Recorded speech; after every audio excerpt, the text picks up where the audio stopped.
Hello everyone.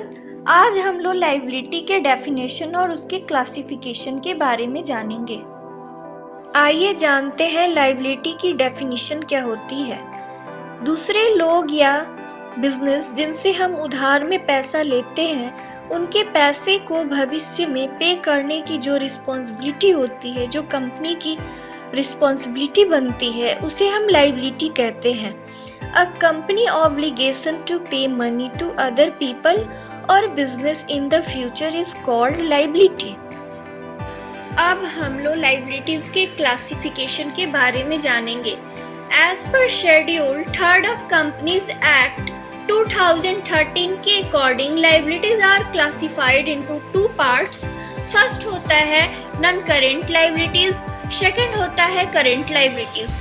आइए जानते हैं नॉन करेंट लायबिलिटीज क्या होता है। जिसका पेमेंट जो है 1 साल के बाद करना होता है उसे हम नॉन करेंट लायबिलिटीज कहते हैं। Non current liabilities are those obligation not due for settlement within 1 year.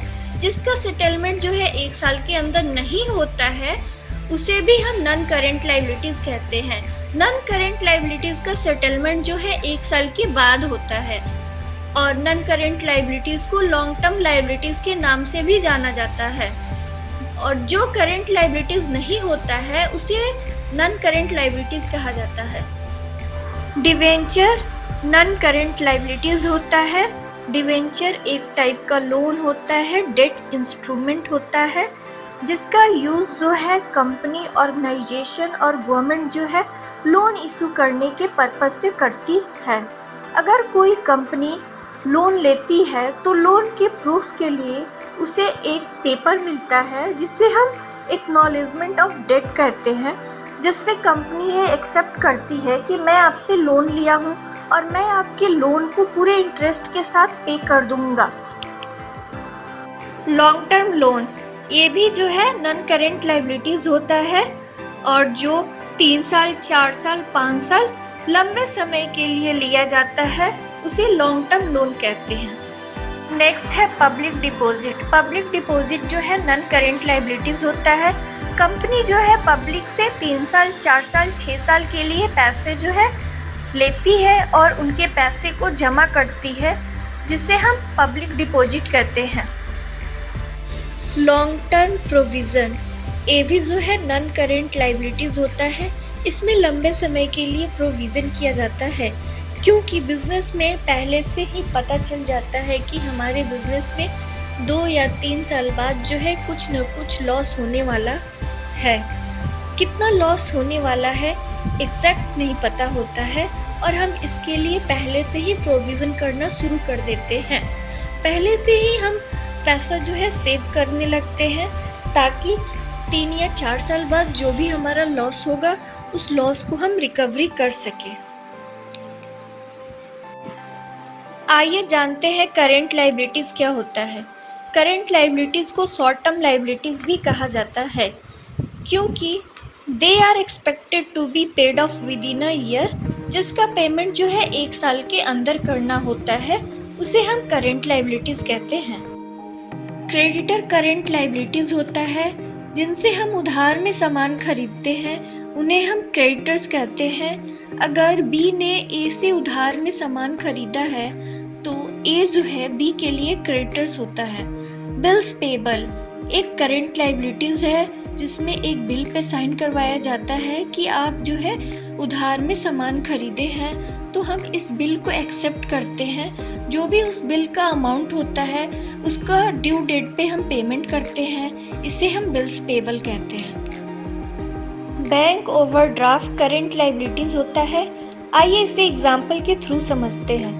एक बिजनेसमैन 5 लाख का चेक काटता है लेकिन उसके अकाउंट में 3 लाख ही रहता है तो चेक जो है उसका बाउंस कर जाएगा। तो इस डिजॉनर से बचने के लिए वो बैंक के पास जाता है और बोलता है जो 2 लाख से उसका निगेटिव हो रहा है अकाउंट उसे वो पास कर दे। लेकिन बैंक जो है बोलेगा मैं ऐसे कैसे पास कर दूँ, मुझे सिक्योरिटी के लिए कुछ चाहिए।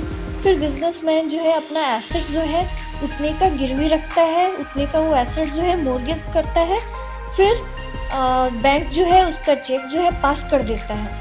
तो आपके अकाउंट में जितना पैसा है उससे अगर आप अधिक पैसा जो है निकालते हैं तो इसे बैंक ओवरड्राफ्ट कहते हैं। बैंक ओवरड्राफ्ट जो है करेंट अकाउंट के लिए होता है और करेंट अकाउंट जो है मैक्सिमम बिजनेसमैन ही यूज़ करते हैं। बिजनेसमैन के अकाउंट में डेली बहुत सारे ट्रांजैक्शन होते हैं, उसे याद नहीं रहता है कि उसके अकाउंट में एग्जैक्ट कितना अमाउंट है, तो इसके लिए वो एक निगेटिव बैलेंस का लिमिटेशन जो है अपने अकाउंट में बनवाता है कि मैं इतना निगेटिव बैलेंस जो है लेने के लिए केपेबल हूँ। शॉर्ट टर्म प्रोविज़न जो करंट लायबिलिटीज़ होता है, इसमें थोड़े समय के लिए प्रोविज़न किया जाता है क्योंकि हमें ये पहले से ही पता होता है कि हमारे बिजनेस में कुछ न कुछ लॉस होने वाला है, तो इस लॉस को रिकवरी करने के लिए हम लोग पहले से ही प्रोविज़न करना शुरू कर देते हैं। इसे हम शॉर्ट टर्म प्रोविज़न कहते हैं क्योंकि ये प्रोविज़न जो है विद इन अ ईयर होता है। शॉर्ट टर्म लोन ये करेंट लायबिलिटीज़ होता है, ये थोड़े समय के लिए होता है, जैसे 3 मंथ, 6 मंथ, 8 मंथ्स, और इसका पेमेंट जो है विद इन अ ईयर करना होता है, इसे हम शॉर्ट टर्म लोन कहते हैं। आउटस्टैंडिंग एक्सपेंस ऐसे खर्चे जो मुझे करना चाहिए था लेकिन मैंने नहीं किया, उसे हम आउटस्टैंडिंग एक्सपेंस कहते हैं। Which expenses are due but not yet paid. आइए एग्जाम्पल के थ्रू समझते हैं। मुझे रेंट जो है 15,000 देना है लेकिन मैंने 10,000 ही रेंट पे किया है। 5,000 जो है मेरे लिए आउटस्टैंडिंग एक्सपेंस हो जाएगा क्योंकि मुझे पे तो 15,000 करना है, खर्च तो मुझे 15,000 करना है, लेकिन मैंने 10,000 किया, 5,000 जो है मेरा ड्यू है, तो ये मेरे लिए आउटस्टैंडिंग एक्सपेंस है।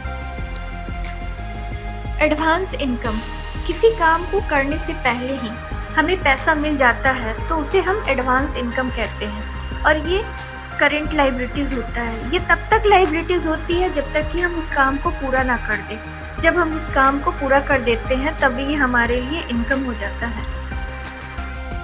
अगर आपको मेरा वीडियो अच्छा लगा है तो प्लीज़ लाइक करें, सब्सक्राइब करें, अपने दोस्तों को भी शेयर करें। Thanks for watching.